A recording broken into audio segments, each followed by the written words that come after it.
C'est un réel plaisir d'arriver chez vous, mesdames et messieurs, pour parler sport. Bonsoir et soyez les bienvenus sur le plateau de Sport 45. Au sommaire de cette émission, mesdames et messieurs, du handball avec le verdict de la Chambre de conciliation et d'arbitrage du sport qui donne quitus au Comité national olympique et sportif congolais de procéder à la mise en place de la commission électorale indépendante de la Fédération congolaise de handball. En tout cas, dans cette émission, nous reviendrons sur la sentence rendue publique par le président justement de cette chambre. Lui, c'est Maître Michel Kaboul Maouta. Et puis, nous parlerons également du démarrage tardif du regroupement des Diables Rouges handball senior dames en vue de leur participation à la 26e édition de la Coupe d'Afrique des Nations de handball qui va donc se dérouler du côté de Kinshasa. Et dans le même volet préparation, mesdames et messieurs, en tout cas, nous parlerons des Diables Rouges et Judoka qui affûtent également leurs armes en vue de leur participation au championnat d'Afrique cadet, junior et senior de judo qui se déroulera à Dakar, au Sénégal, du 20 au 24 novembre 2024. Vous suivrez dans cette émission les propos du directeur technique national de la Fédération congolaise du judo et discipline associée, Maître Wogo, sur bien évidemment la préparation des Diables Rouges Judoka. Voilà, mesdames et messieurs, pour la vitrine de Sport 45 de ce soir. En tout cas, sur le plateau, je vous annonce le retour triomphal de Prince Kakou. Prince, bonsoir. Bonsoir. Et soyez les bienvenus. Merci.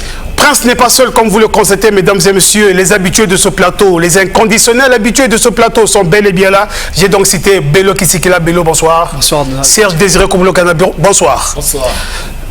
Le décor ainsi planté, mesdames et messieurs, nous allons très rapidement dérouler votre émission Sport 45. Et nous démarrons cette émission, mesdames et messieurs, par la 5e journée des éliminatoires de la CAN Maroc 2025 qui s'annonce déjà pour le 13 novembre prochain. Et le Congo, 3e du groupe K, sera reçu le 14 novembre par le Sud-Soudan. La direction technique des Diables Rouges a donc rendu publique la liste de 28 joueurs présélectionnés justement pour cette rencontre Congo-Soudan du Sud, ou j'allais dire Soudan du Sud-Congo, puisque c'est là-bas que cette rencontre va se jouer. Alors, Bello Kisikela, vous avez pris connaissance de la liste. Il faut rapidement, du côté de la régie, prière déjà de nous balancer, c'est de nous proposer cette liste. Comme gardien de but, nous avons déjà Chelsea Bonazebi, Red Star du Congo, Marly Koubasana du FC Ferroni Kelly, Kosovo, David Opunza du FC Céleste, c'est en République démocratique du Congo, et enfin comme gardien de but Trey Vimalin du FC Fleury 91, c'est du côté de la France. Comme défenseur, Isaac Ngata a fait appel à Brian Passy du CD Matra au Portugal, Romaric Etou du FC Dilagori, c'est en Géorgie, Chris Makoso de Molenbeek, c'est en Belgique, Louis Foriel Akritas, c'est du côté du Chypre, Morgan Poiti, FC Lausanne Sport en Suisse, Ryan Bidunga, CSKA 1948 en Bulgarie, Bello Mbemba, AS Auto du Congo et Johan Onzwana du FC DAC 1904 du côté de la Slovaquie. Et bien comme milieu du terrain, Fred Ndembi, FC Red Star du côté de la France, Chandrel Massanga qui marque son retour après donc sa blessure, qui évolue à Hatay Sport de la Turquie, Arvi OCT qui évolue du côté de Saint-Éloi-Lupopo en République démocratique du Congo, et Glid Otanga, lui il évolue à Al-Karitiat du côté du Qatar, Merveille Ndoki Gorica du côté de la Croatie, Nolan Mbemba Grenoble, c'est en France, et enfin Gaius Makuta à l'Aniapor du côté de la Turquie. Comme attaquant, eh bien c'est quasiment les mêmes qui sont là. Jackson Bahamoula, Valmiera FC du côté de la Lettonie, Mon Baswamina, le buteur du match contre l'Afrique du Sud, voilà, merci Bello. Mamba Swamina, lui qui évolue du côté du Clermont-Ferrand, FC 65, c'est en France. Sylvain Ngavoula, Young Balls du côté de la Suisse. Christopher Ibaï, lui qui évolue à Ajaccio, c'est en France. Yann Mabella, lui, il évolue au Racing Club FC Union Luxembourg, c'est en Luxembourg. Prestige Mbungu, TSC Baka, c'est en Serbie. Archange Bintsuka, FK Partiziani Tirana, c'est en Albanie. Et Eli Onzono du côté de l'Est Auto.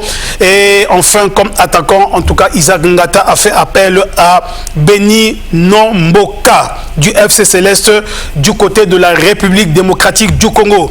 Alors, Mister Bello, c'est déjà le match contre l'équipe de Soudan du Sud est donc prévu pour le 14 novembre prochain, donc dans quelques jours. Alors, un commentaire à propos justement de cette liste de 28 joueurs rendue publique par le sélectionneur Isaac Ngata. Oui, Donald, cette liste qui a été rendue publique hier tard la nuit, il faut dire. Une liste de présélection. Encore à travers les réseaux sociaux? Exactement, à travers les réseaux sociaux. Parce que s'il ne s'est publié à 20h, ça veut dire que c'est en plus un dimanche. Ah, on pouvait aussi appeler les reporters pour assister à la publication de la liste. L'entraîneur est en France, vous pouvez comprendre que c'est impossible de tenir devant le presse avec l'entraîneur qui est en France. La liste a été publiée à 19h hier dimanche. Une liste controversée vraiment avec beaucoup des absents et encore des nouveaux visages que nous allons découvrir car cela devient une habitude. Chaque rencontre, du côté du gardien de but. Chaque journée, il y a des nouveaux visages qui arrivent. Cette fois-ci, nous avons 2 visages qui vont apparaître. Sauf changement de dernière minute, le jeune attaquant Beni Nomboka qui évolue à Céleste et le gardien David Opunja que nous connaissons tous, qui a évolué d'abord du côté de l'Étoile du Congo avant d'aller du côté RDC avec Renaissance et aujourd'hui descendre avec FC Céleste. Il y avait aussi des joueurs qu'on attendait car sur ces 2 rencontres très capitales, surtout très, très décisives pour l'avenir du football congolais. Si nous voulons bien aller à la CAN, il fallait vraiment des joueurs aguerris pour les Congolais. Attendaient le retour de Bifouma, Pavel Ndila au sein de l'équipe nationale, Makumbu qui était absent le dernier rassemblement. Malheureusement, ces joueurs n'ont pas été présélectionnés car si on me donne cette liste aujourd'hui, moi je suis capable de sortir 23 noms car sur cette liste, il y a des joueurs qui ne jouent pratiquement pas plus de 6 mois aux arrêts. Ils sont appelés à l'équipe nationale. À l'instar de tel est l'exemple de Eli Ondjoana, joueur de Théo qui ne joue pratiquement plus, qui n'avait pas d'ailleurs joué la dernière rencontre de Théo en Coupe d'Afrique face à Black Bull de Mozambique ici à Massomadeba. Il a fait 2 rentrées face au Sud-Africain.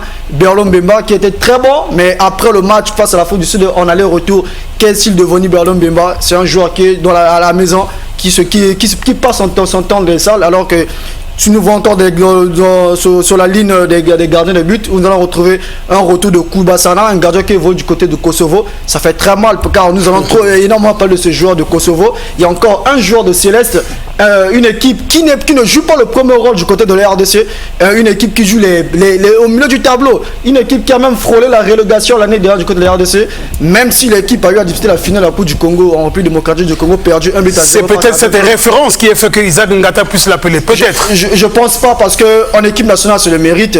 Ah oui. Depuis que Isaac Ngata là, il nous a habitué avec Matimbu, car il avait dit c'est la relève de l'équipe nationale. Il y a Pavel, il y a Mafumbi. On peut compter 4 journées. Il y a déjà 4 gardiens titularisés. On a eu par Mafumbi, on a eu Pavel, il y a Vilmané. Après bientôt là on va encore voir Vilmané ou encore Matimbu. Il y avait encore ce jeune Bonazebi. Ils vont dire que c'est une liste vraiment controversée d'Isaac Ngata. Je me pose la question une fois de plus de savoir quels sont les critères de sélection des joueurs au sein de l'équipe nationale. Parce qu'à l'allure où vont les choses, j'en doute fort que le Congo puisse se qualifier. Déjà, nous n'avons pas d'autre destin en main, Donald. C'est vraiment très difficile pour la suite de cette équipe. C'est le même avis que partage Prince Kakou quand on sait que très mal placé du groupe avec en occupant bien évidemment la 3e place et nous devrons aller jouer gros le 14 novembre du côté du Soudan face au Soudan du Sud. En tout cas, Donald, c'est vraiment décevant. On répète les mêmes choses, mais les mêmes erreurs continuent. On est toujours inconstant à travers notre équipe. Toujours lorsqu'on appelle les joueurs, il n'y a jamais des joueurs, ce n'est pas les mêmes joueurs, on voit tous des nouveaux visages. On n'arrive même pas à stabiliser notre équipe. Alors qu'on pouvait rappeler les mêmes qui ont produit un très beau football contre l'Afrique du Sud, mais nous constatons qu'il y a eu des nouveaux là. Dans leur championnat, on peut garder ces joueurs pendant un moment, qu'ils puissent se regrouper un peu à temps. Au fil des matchs, ils jouent beaucoup de matchs amicaux, après ils vont s'harmoniser dans le jeu, il y aura la cohésion. Mais malheureusement, on ne comprend pas tout. C'est les mêmes erreurs qui se reproduisent. Bon, on ne sait pas quoi dire.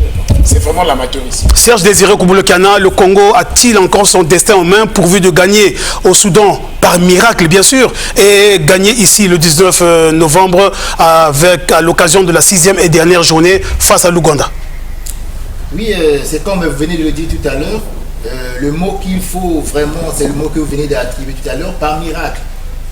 Et oui, si le Congo peut gagner, ça sera vraiment par miracle parce qu'on se rend compte qu'à chaque rencontre du Congo, il y a toutefois une nouvelle liste qui apparaît. Donc là, on se demande si vraiment, avec cet effectif, ils pourront aller s'imposer au Soudan du Sud. Alors, parce qu'avec le classement actuel du Congo, ils sont dans l'obligation de battre le Soudan du Sud avec un score vraiment fleuve, mais avec au moins 3-0. Évidemment, avec une façon de récompenser les 5-0 pris du côté de l'Afrique du Sud. Parce qu'avec cet effectif, on se rend compte que le Congo part une fois de plus encore pour vouloir essayer. Or là, n'est pas le moment de vouloir essayer parce que là, ils sont en train de jouer la qualification. Parce qu'aujourd'hui, s'ils arrivaient à perdre le match qu'ils doivent jouer au Soudan du Sud là-bas ou à faire match nul, là, je crois bien que le Congo pourra tout simplement dire adieu à la prochaine Coupe d'Afrique. Voilà, mesdames et messieurs, vous comprenez pertinemment que les langues se délient à propos de cette liste de 28 présélectionnés rendus publics par le sélectionneur Isaac Ngata en vue des 2 dernières rencontres qui nous restent dans ces éliminatoires lors de la 4e, 5e et 6e journée. Déjà, le 14 novembre, le Congo sera reçu du côté du Soudan du Sud, justement par cette équipe du Soudan du Sud, avant de terminer ici à Brazzaville le 19 novembre prochain au stade Alphonse Massamba Débat à 14h avec la réception du leader de ce groupe K qui n'est autre que l'Ouganda. Et bien dans ce groupe K, mesdames et messieurs, je vous rappelle que c'est l'Ouganda qui caracole seul en tête du classement avec 10 points, un goal différence de plus 3, suivi de la République de l'Afrique du Sud, 7 points goal différence plus 6. Troisième, le Congo, 3 points goal différence moins 6. Et le bon dernier de ce groupe, Soudan du Sud, 0 points, un goal différence de moins 3. Nous allons rester dans le football. Cette fois-ci, nous allons partir du côté de l'étranger pour une actualité, on rappelle, avec bien évidemment le Ballon d'Or qui a été dévoilé. Eh bien, il s'agit de Rodri.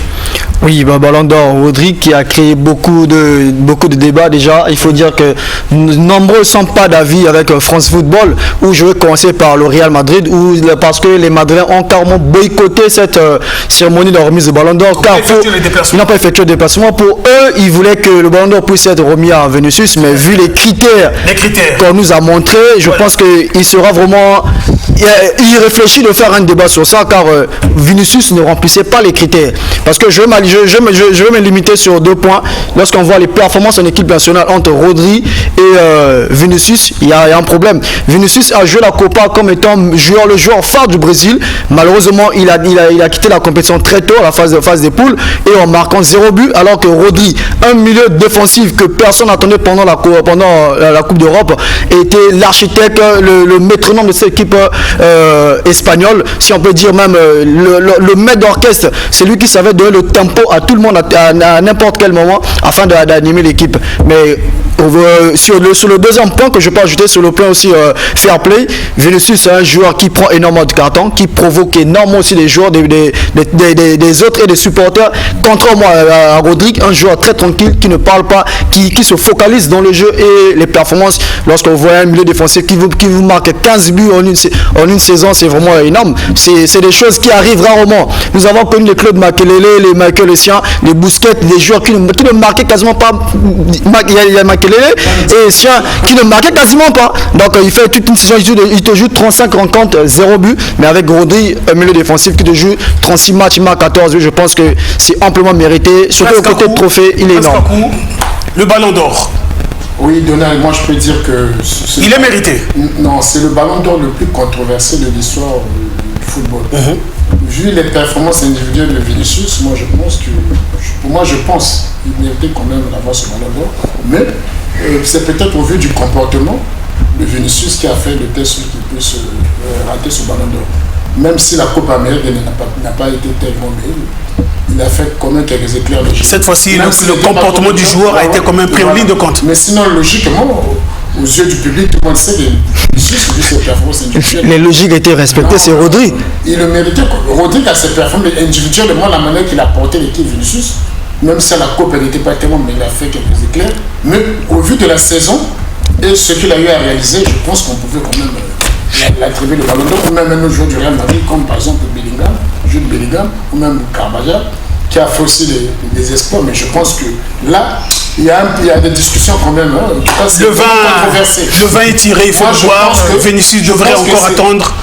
Oui, on peut rien. Il est encore très jeune. Verdict, mais je pense que la FIFA, ces dernières années, Serge Désiré, il n'y a pas trop de la clairvoyance. Ton avis sur l'attribution du ballon d'or à Rodri?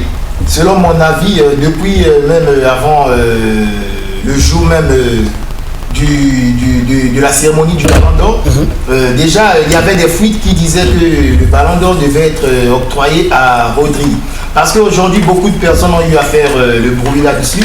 Mais ils doivent aussi voir le mauvais côté de Vinicius, parce qu'aujourd'hui on se dit que Vinicius a beaucoup de qualité plus que Rodri, mais ils oublient tout de suite le comportement que Vinicius arrive à afficher vis-à-vis d'autres joueurs, et aussi sûrement que c'est ce comportement qui l'a vraiment coûté cher, parce que lorsqu'on se rappelle du match du Classico face au Barcelone, il a affiché un comportement qui ne devait pas peut-être afficher, qui a sûrement dû... Et comment as-tu qualifié ce comportement, Serge? Non, c'est pas un comportement d'un grand joueur. Comme manque de fair play? Tout à fait, il lui manque vraiment ses qualités, il doit vraiment revoir ce comportement, parce que ce n'est pas pour la première fois que Vinicius se comporte ainsi, non seulement envers certains joueurs, mais aussi parfois avec les arbitres et les supporters. Donc aujourd'hui, les supporters du Real vont beau crier que Vinicius méritait ce ballon d'or, mais lorsqu'on voit ce côté, on se rend compte que vraiment ce côté a beaucoup joué grand sur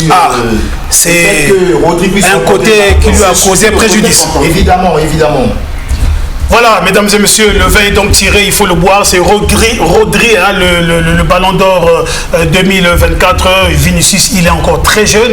Il aura tout le temps de s'amender afin peut-être l'année prochaine d'être le détenteur justement de ce ballon d'or. Nous allons revenir ici à Brazzaville pour parler handball, plus précisément de l'ACK. C'est bien la Chambre de conciliation et d'arbitrage du sport a donc donné quitus au Comité national olympique et sportif congolais afin de mettre en place la commission électorale indépendante de la Fédération congolaise de football.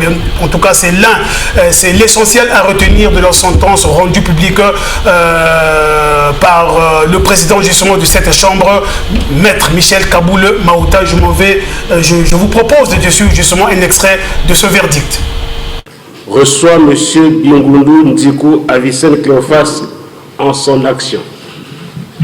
Au fond, l'on dit bien fondé, y faisons droit. Constatons la non-exécution de la sentence arbitrale du 13 octobre 2024. En conséquence, enjoignons le Comité national olympique et sportif congolais de mettre en place une nouvelle commission électorale indépendante dans un délai raisonnable. Disons que la nouvelle commission électorale indépendante devra convoquer l'Assemblée générale élective dans un délai de 8 jours à compter de la date de sa mise en place. Ordonnons l'exécution provisoire de la décision à intervenir, nonobstant toute voie de recours, mettant les dépens à la charge de la féconde, la Chambre.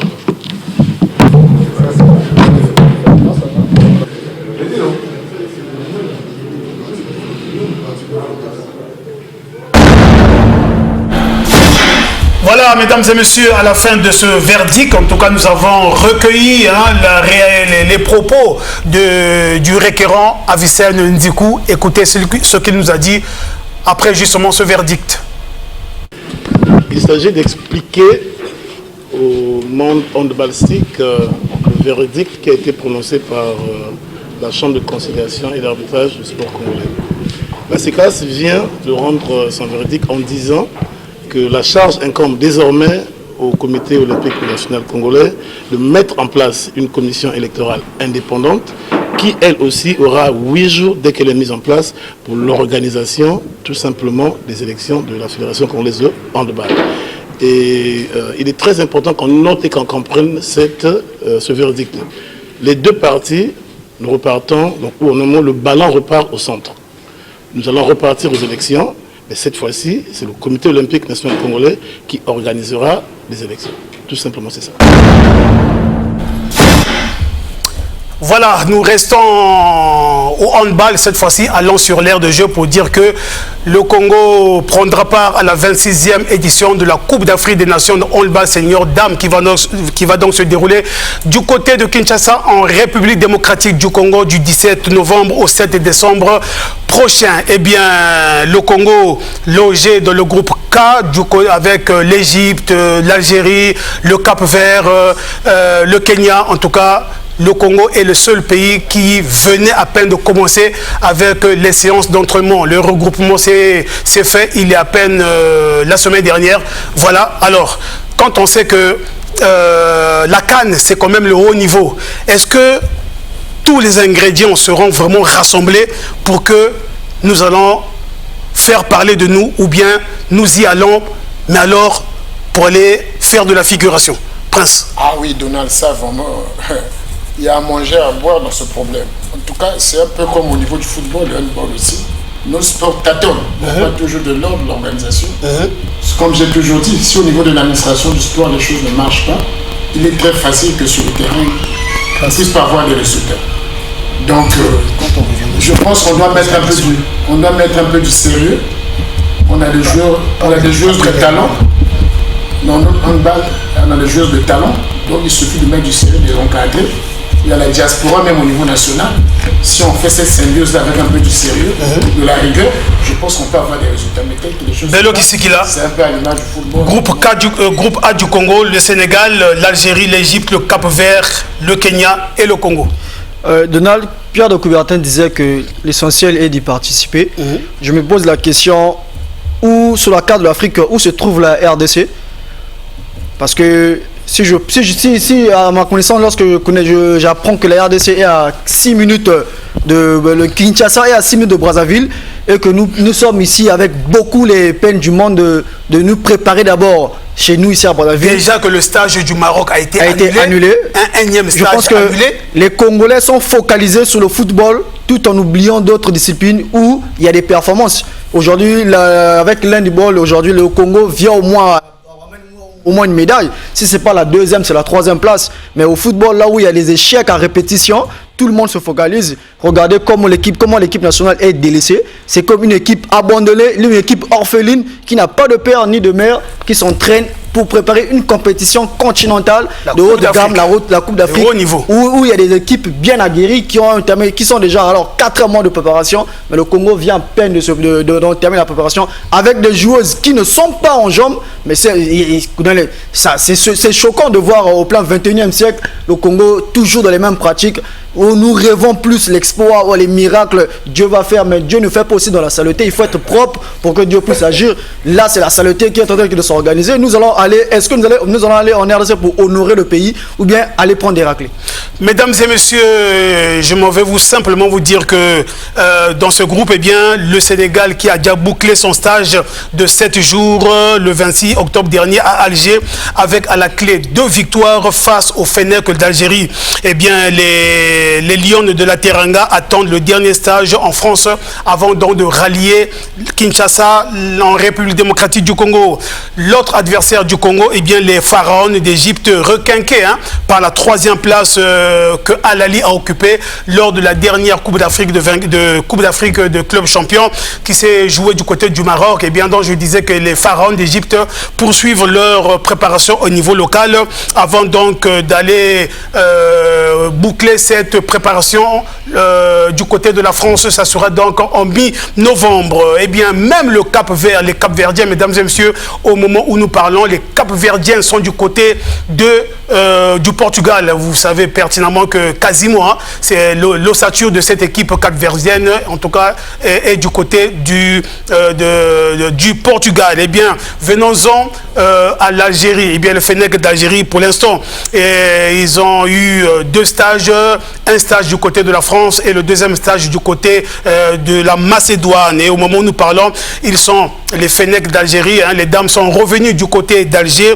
avant donc là où elles auront droit à 2 stages avant donc de rallier Kinshasa. C'est simplement dire que nos adversaires sont déjà en train de se préparer, bénéficier d'une préparée efficiente pour ne pas vraiment aller faire de la figuration du côté de Kinshasa. Mais Donald, ça fait peur quand j'écoute le nombre des matchs déjà amicaux, le nombre de préparations des autres. Moi, je me demande, est-ce que c'est encore important d'aller du côté de l'ADC pour jouer la Coupe d'Afrique? Parce que c'est triste de voir où...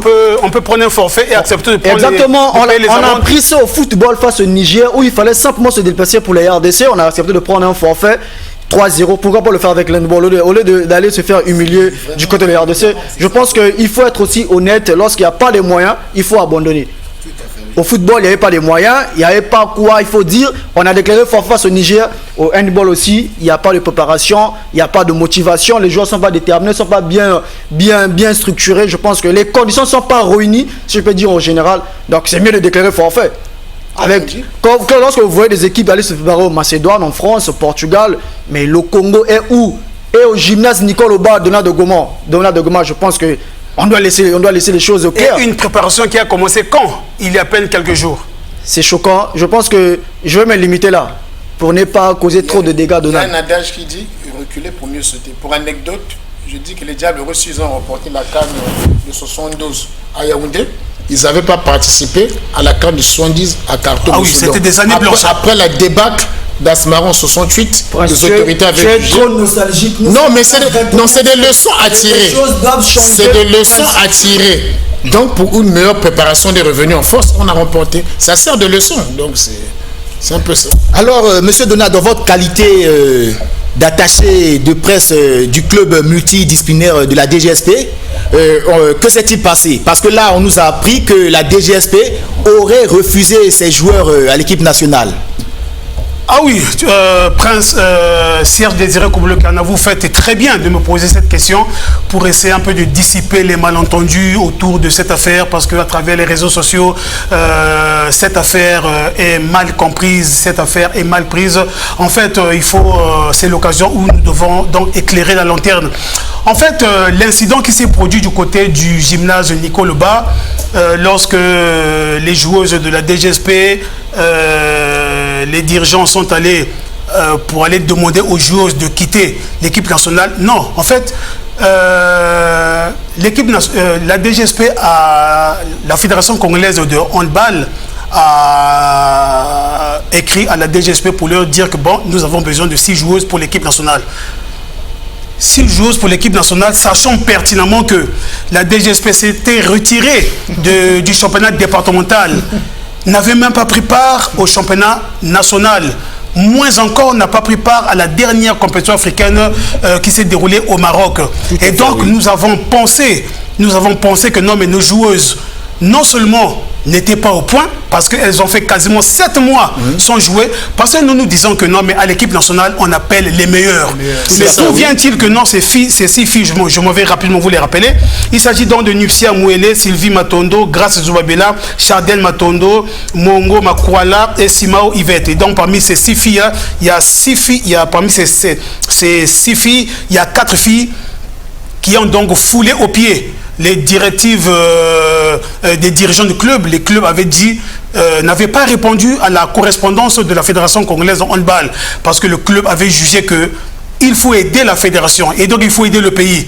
On ne peut emmener à l'équipe nationale que les meilleurs. Or, il s'avère que non, mais ces filles qui ont fait quasiment 7 mois sans monter sur un terrain de handball pour jouer, c'était pas évident qu'elle fasse partie de l'équipe nationale. C'est une catastrophe. La DGSP a en son sein 3 clubs. Nous avons la DGSP handball senior dame, nous avons Grain de Sel, nous avons BMC homme et nous avons Grain de Sel.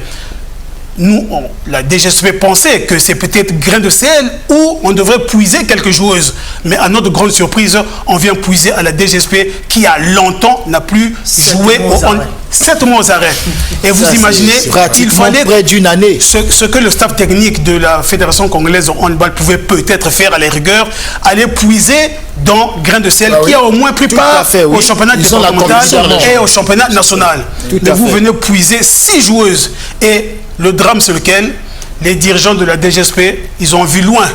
Ils se sont dit, au cas où il y a humiliation du côté de Kinshasa, les langues vont se lever et vont se délier en disant, voilà, nous avons été humiliés parce que au sein de cette équipe, il y a eu 6 joueuses de la DGSP qui ont été sélectionnées. Pourtant, ces joueuses n'ont pas pris part au championnat national, moins encore ne sont pas allées jusqu'à à terme du championnat départemental de handball, moins encore, elles n'ont pas été au Maroc lors de la dernière compétition. Et donc, et puis vous êtes aussi sans le savoir que non, ces filles, c'est des militaires. Donc elles ont 2 permissions à obtenir. Et donc, si il faudrait qu'elles aient d'abord le quitus du club qui leur donne ce quitus, donc vous pouvez aller représenter le pays, mais il y a également le quitus de l'armée. Pour dire que oui, effectivement, nous avons vu le courrier de la fédération, voici le quitus, l'autorisation, vous pouvez aller. Mais ni le club, ni l'armée n'a pas donné l'autorisation pour que ces filles aillent représenter le club au niveau de l'équipe nationale. Et du but en blanc, l'opinion est surprise de constater que non, mais ces filles-là se retrouvent à l'équipe nationale. À l'armée, on appelle ça, c'est la désertion. Lorsque vous foulez aux pieds les directives de la hiérarchie. Et lorsque vous désertez, ça veut simplement dire que partout où vous vous trouvez, pourvu qu'on sache que non, mais un tel qui a déserté son poste a été aperçu à tel endroit, en tout cas, on vient vous chercher manu militari. Donc, ça veut simplement dire que, mais, c'était cela. Si je peux compléter votre avis, je pense oui, que... Bello.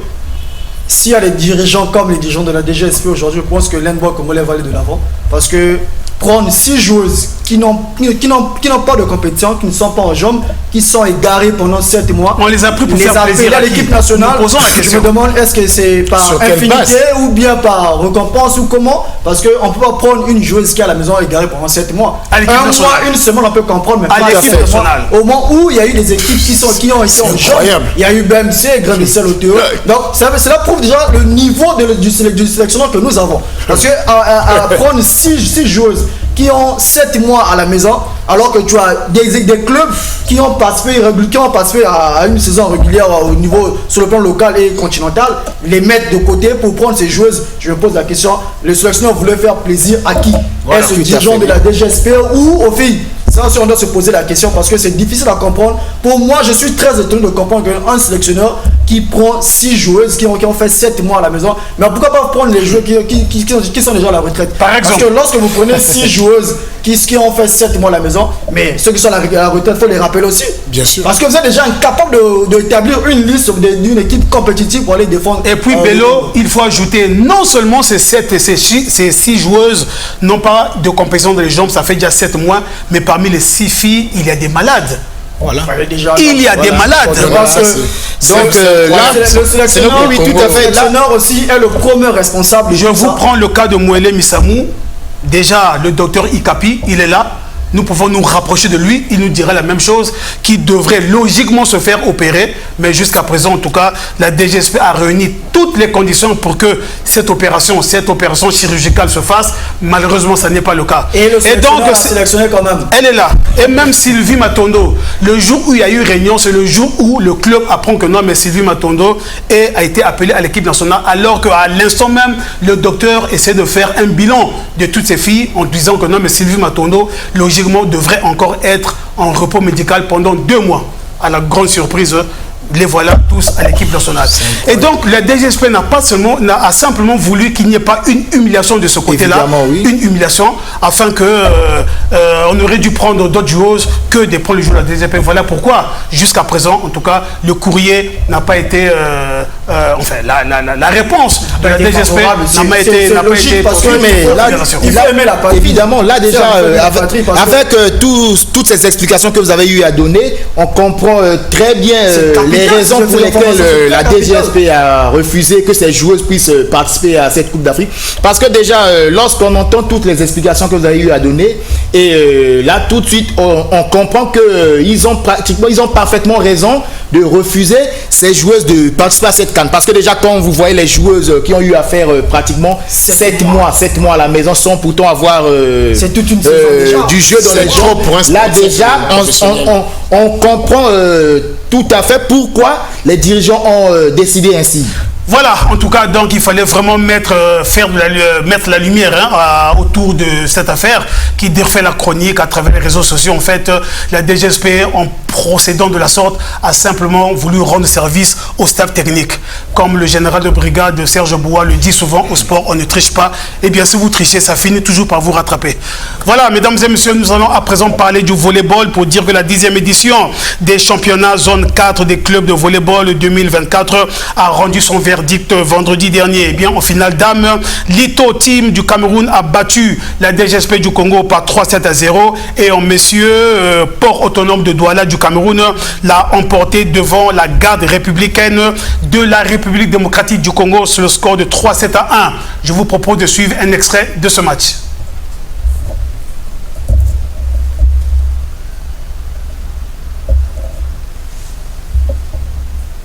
Un extrait du match, mesdames et messieurs, de la finale, messieurs, de la 10e édition du championnat zone 4 des clubs de volleyball 2024 qui a donc rendu son verdict vendredi dernier au gymnase Henri Héléné. C'est sûr qu'ils étaient...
Victoire du port autonome du Cameroun devant la garde républicaine de la République démocratique du Congo par 3-7-1. Presque à coup. Victoire logique des Camerounais. Victoire logique des Camerounais, Donald de Goma. Le Cameroun, au niveau du volleyball, il n'y a plus rien à dire. C'est les meilleurs en Afrique centrale. Donc la victoire ne m'étonne pas. Ils ont un bon championnat, ils ont des joueurs bien formés, une bonne politique mise en place pour préparer les joueurs depuis le bas âge jusqu'à arriver à l'équipe senior. Ce n'est que l'organisation, donc ça ne m'étonne pas de la victoire du Cameroun. Suivez, mesdames et messieurs, à présent la réaction des deux capitaines juste après le match.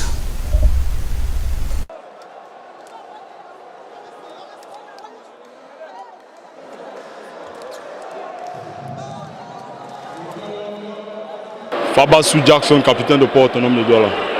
Sentiment de fierté, c'est un nom comblé. On maintient toujours le titre. On était champion l'année dernière, nous sommes encore champions. On maintient le titre. Ça n'a pas été facile.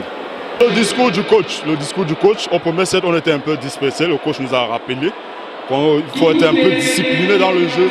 Et voilà, le résultat est là. On vise loin, on vise au moins le podium. On vise le podium. Bon, le discours, il a maintenu le même discours. Au premier set, on était un peu dispersé. Il nous a encore rappelé d'être un peu discipliné dans le jeu. Et voilà. Je suis Dave Belemene, capitaine de Volleyball Club JR de la RDC. Moi, je ne regrette pas. Je ne regrette rien parce que c'est des choses qui arrivent. Bon, nous ne sommes pas venus tenter le coup, nous sommes venus jouer le titre. Mais ça n'a pas donné déjà la deuxième place, ça va. On ne va pas se plaindre, on ne va pas se casser la tête. On a essayé de faire aujourd'hui, ça n'a pas marché. On a fait une belle prestation quand même durant tout au long de ce championnat. Donc on n'a pas de pression à se faire. On reste serein. On ira travailler. Au moins on a tâté le niveau, on a vu à peu près à quoi il faut s'attendre. Donc on ira se préparer en conséquence et puis revenir un peu plus fort que ça. Oui. Ben, déjà on va se retrouver en Coupe d'Afrique. Et puis la saison prochaine, je ne sais pas où est-ce que la prochaine zone 4 se jouera, mais déjà je pense qu'on sera présent. Jean-Claude Mopita, mesdames et messieurs, lui, c'est le président de la Fédération congolaise de volleyball. En tout cas, au terme, bien évidemment, de cette haute compétition, il a prononcé un discours. Suivez un extrait.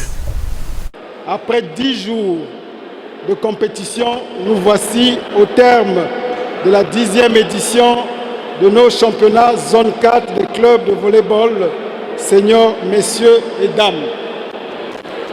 Au nom de la Fédération congolaise de volleyball et en mon nom personnel, permettez-moi de féliciter chaleureusement toutes les équipes ici présentes qui ont participé pour honorer et glorifier le volleyball dans la zone 4. Mais aussi, je félicite ardemment celles qui, au finish, ont terminé sur la plus haute marche du podium.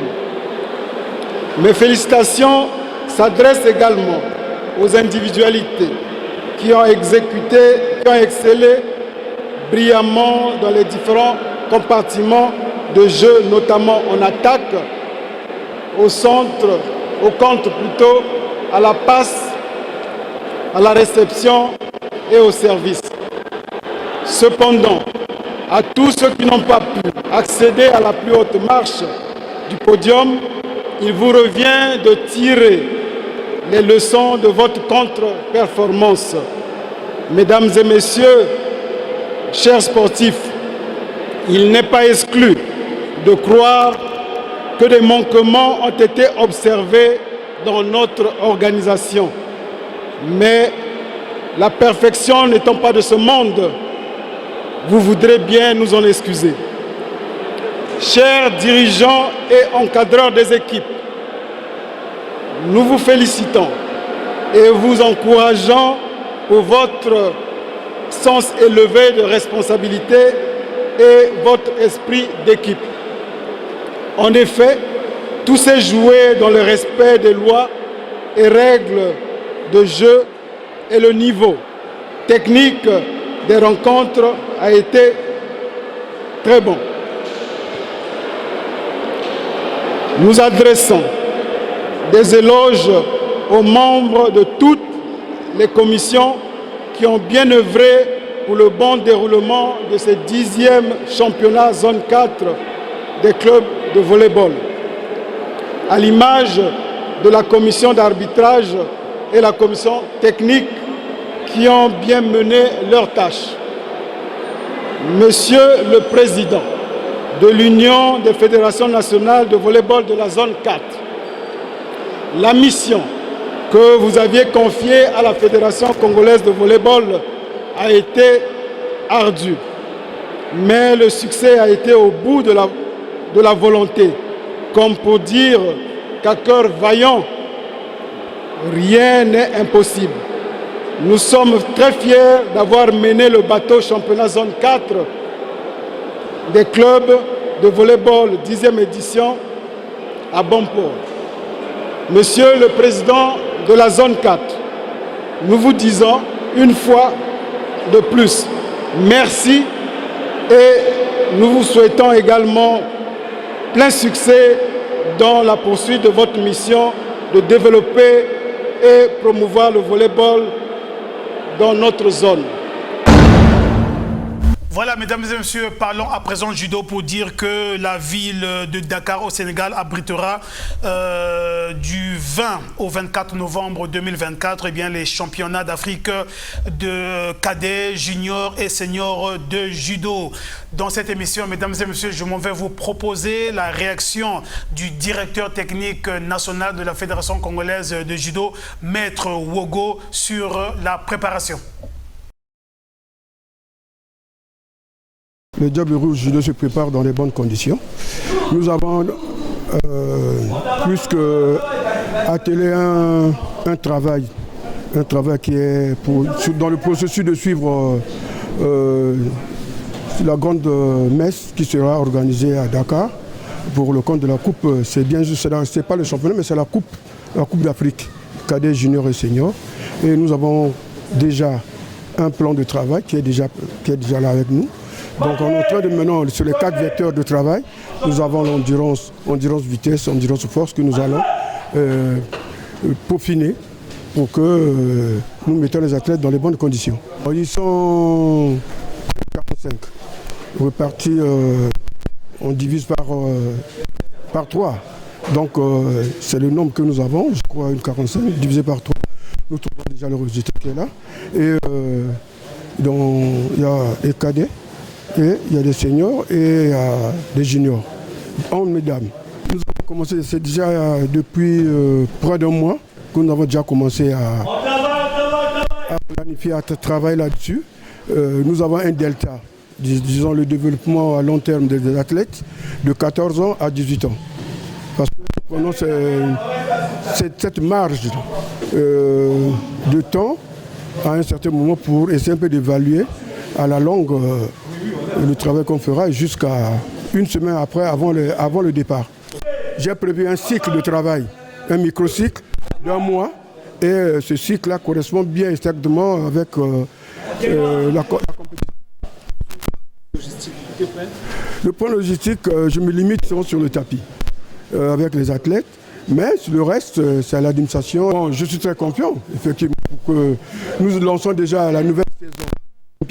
Et nous préparons déjà dès maintenant. On n'attend pas à la fin au milieu des 4 ans. Non, c'est maintenant que nous devons travailler déjà. L'objectif sur le plan technique. Donc nous avons des axes prioritaires. C'est-à-dire repartir sur les nouvelles bases pour conquérir les places que nous avons laissées au niveau continental et international. Et nous avons aussi la formation des athlètes et la formation des entraîneurs, plus ceux des arbitres en tant qu'encadreurs avec les organismes internationaux. Les entraîneurs doivent être qualifiés avec les organismes internationaux. Donc il faudra que nous planifions déjà avec les entraîneurs, les athlètes et les arbitres vont au même moment pour ne pas être désaxés dans le contexte de notre principe et du judo. Je peux compter sur le judo, pourquoi ? Parce que dernièrement, avec la participation du tournoi, les jeux de la francophonie, nous avons fait 2 places, 2 médailles de bronze.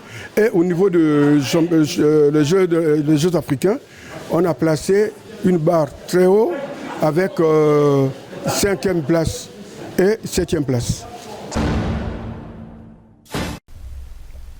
Voilà, alors Bello, très rapidement, après plusieurs années d'hibernation, le judo congolais vient enfin d'être reconnu par les instances internationales, notamment la FIGE et l'Union africaine. Très bonne nouvelle. Très bonne nouvelle, fini ce feuilleton, le Congo va finalement montrer ses preuves sur le chiquet continental et international parce que nous avons des bons judokas ici, nous avons vraiment des athlètes compétents capables de faire quelque chose. Mais pendant longtemps, nous avons été pénalisés par ce feuilleton entre le président Ikama et Nel Fransata Sokara. Je pense qu'aujourd'hui, il y a un président reconnu, c'est le président Nel Fransata, et le judoka, le judo congolais et maintenant doit d'aller en avant pour sauver la République. Prince Kakou, en pareille circonstance, le ministère doit également regarder ce côté-là. Les judokas sont en train de se préparer, mais il faut donc créer les conditions pour que les judokas congolais prennent part au moins à leur première compétition continentale. Oui, effectivement, Donald de Goma, c'est une très bonne nouvelle. 15 ans après, vraiment, il fallait le faire. Il faut féliciter le président de la FECOJU, Nel Francis Sata, parce qu'il a battu un travail vraiment... de titan. Un travail de titan, vraiment, c'est un monsieur vraiment qu'il faut beaucoup féliciter. Après 15 ans, il fallait quand même le faire. Il a réorganisé le judo congolais. Là, on devait être compétitif, avec de la discipline et de la rigueur, tel que je le connais. Et on a remis les choses sur les rails. Aujourd'hui, on devient compétitif, on participe à un tel événement. Bon. Le judo congolais, on fait retrouver ses lettres de noblesse qui puissent nous encore glaner les médailles comme auparavant. Serge Désiré. Oui, tout à fait. C'est comme Prince Assu le dit tout à l'heure. 15 ans après, le judo congolais est enfin de retour. On espère que cette compétition qui prépare du côté du Sénégal à Dakar là-bas va encore plus booster les pratiquants du judo ici au Congo pour les permettre d'être encore plus en forme que dans les années antérieures. Mesdames et messieurs, si au football, la médaille est incertaine, en tout cas du côté du judo, la médaille est certaine. Et nous profitons donc de ce plateau pour exhorter le département des sports à mettre tous les moyens en jeu afin que la Fédération congolaise de judo et ses judokas puissent s'envoler pour Dakar afin de prendre part à cette haute compétition et ramener les médailles ici au pays. Mesdames et messieurs, décédé le mardi 15 octobre dernier, en tout cas l'ancien international des Diables Rouges, Jean-Jacques Ndomba, alias le géomètre, a été inhumé le jeudi 31 octobre ici à Brazzaville, plus précisément au cimetière du centre-ville. Mais avant d'en parler, mesdames et messieurs, je m'en vais tout d'abord vous faire vivre l'arrivée de la dépouille du côté de l'aéroport international de Maya-Maya. Dans ce reportage est signé Théodore Balosa. Des séquences d'intenses émotions, mercredi soir à l'aéroport international Maya-Maya. Le corps sans vie de l'ancien joueur international congolais a été rapatrié. Jean-Jacques Ndomba, dit le géomètre, qui n'a pas pu dribbler la mort, a regagné Brazzaville dans ce cercueil au milieu des siens, totalement inconsolable. Le général Paul-Victor Moani, le colonel Grébert Ngampika ou alors son ami personnel et confident de tous les temps, Jonas Bamboula Mbemba dit Tostao, avec qui Jean-Jacques Ndomba, le géomètre, a évolué en équipe nationale, Diable Rouge, était totalement inconsolable. La dépouille mortelle placée dans ce corbillard a été acheminée aussitôt après à la morgue municipale du CHU de Brazzaville.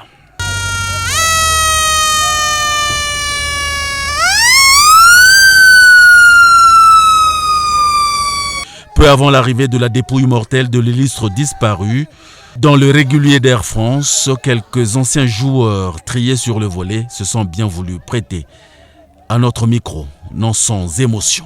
On s'est connus très jeunes, on a joué à la pelote dans Fantasia. Et lui jouait dans l'Étoile du Congo et moi je jouais dans Diable Noir. Mais on était toujours ensemble. Donc vraiment les relations sont restées fiables. C'est un grand vide pour moi. Parce que Jacques, de temps en temps, on était avec lui, on restait, on faisait... Mais c'était un homme très discret. Très discret. Il ne parlait pas beaucoup.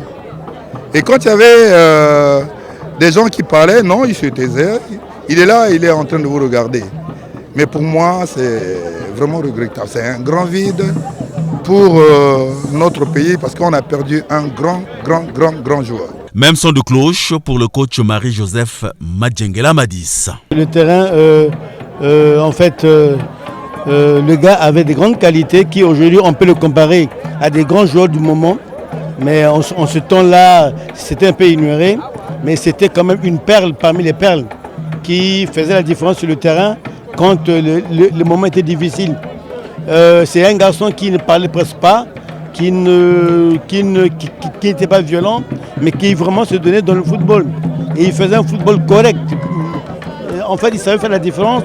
Quand l'équipe était en difficulté, il savait mener l'équipe vers l'avant. Présent également à l'aéroport international Maya Maya, Joe Washington Ebina, sportif et membre influent de la société civile congolaise, plaide lui pour une reconnaissance à la dimension de sa réputation de Jean-Jacques Ndomba, le géomètre congolais, à titre posthume. Le football est au-delà de tout, plus que le football. Le football fait partie de notre vie. Et donc la joie qu'il a apportée à la population, la joie qu'il a apportée aux gens, dépassait le cadre du football. Et donc moi je retiens en lui un homme qui a marqué la République, qui est un modèle, qui est une référence. Et évidemment, je souhaite qu'un jour la République soit reconnaissante dans une ruelle, dans un édifice, dans un stade, parce que c'est un monsieur, c'est un doyen qui a beaucoup fait et qui nous a marqués. Et aujourd'hui, la chose la plus importante, c'est de lui rendre hommage. Jean-Jacques Ndomba, le géomètre, qui a eu droit aux hommages des sportifs ce jeudi au stade président Alphonse Massamba Déba, est décédé, pour rappel, le 15 octobre dernier à Troyes en France, à l'âge de 70 ans. Il débute sa carrière professionnelle en 1973 à l'Étoile du Congo, où il sera triple champion en 1978, 1979 et 1980, avant bien évidemment de tenter son aventure professionnelle en Europe. Le géomètre, qui a marqué 8 buts en 35 matchs avec les Diables Rouges de 1974 à 92, a été demi-finaliste de la CAN 1978 et meneur de jeu de l'équipe nationale à la CAN 92.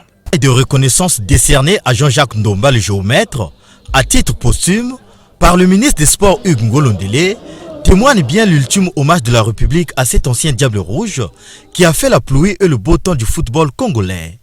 Émotion, tristesse ici au stade Alphonse Massamba Déba, où parents, amis et connaissances de Jean-Jacques Ndomba sont venus nombreux pour un dernier adieu. C'est le cas de Mbemba Tostao, son coéquipier et ami de longue date, qui n'en revient pas.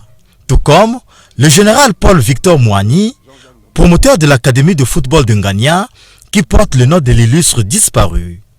Tous les sportifs congolais, ce que je peux leur dire, chaque fois il faut qu'ils pensent à Ndomba le géomètre, parce que ça peut nous aider pour que nos petits-fils comprennent que dans ce pays il y avait un Ndomba géomètre, le jumeau de Tostao. Géomètre est parti, qu'il a se reposer en paix, et je crois que moi je vais continuer à parler de lui toujours, mon Ndomba. Bon, en tout cas, croyez-moi que la journée est particulièrement difficile aujourd'hui. Elle est particulièrement émouvante. Je vous dis que vous voyez même la nature s'associe à nous, c'est-à-dire participe à notre malheur par sa douceur. Parce que nous venons de perdre, le Congo vient de perdre l'un de ses plus talentueux footballeurs que nous n'avons jamais connu dans le pays. Et pour moi, c'est à la fois un ami, un frère que je perds, quelqu'un pour qui j'avais une admiration très très forte, quelqu'un pour qui j'ai d'ailleurs créé un centre de formation au football, j'ai donné son nom. Tour à tour, les associations des anciens Diables Rouges et footballeurs congolais se sont manifestées pour un dernier hommage bien mérité, parmi lesquels le colonel-major Rémi Ayayos Ikunga, ancien président de l'AC Léopard de Dolisie, et Jean-Guy Blaise Mayolas, président de la Fédération congolaise de football.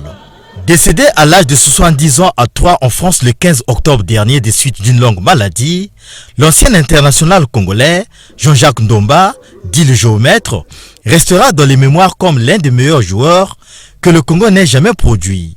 Son décès est une grande perte pour le monde du football, mais son influence sur le sport continuera de vivre à travers ceux qu'il a inspirés et formés. C'est au cimetière du centre-ville qu'il repose désormais pour l'éternité.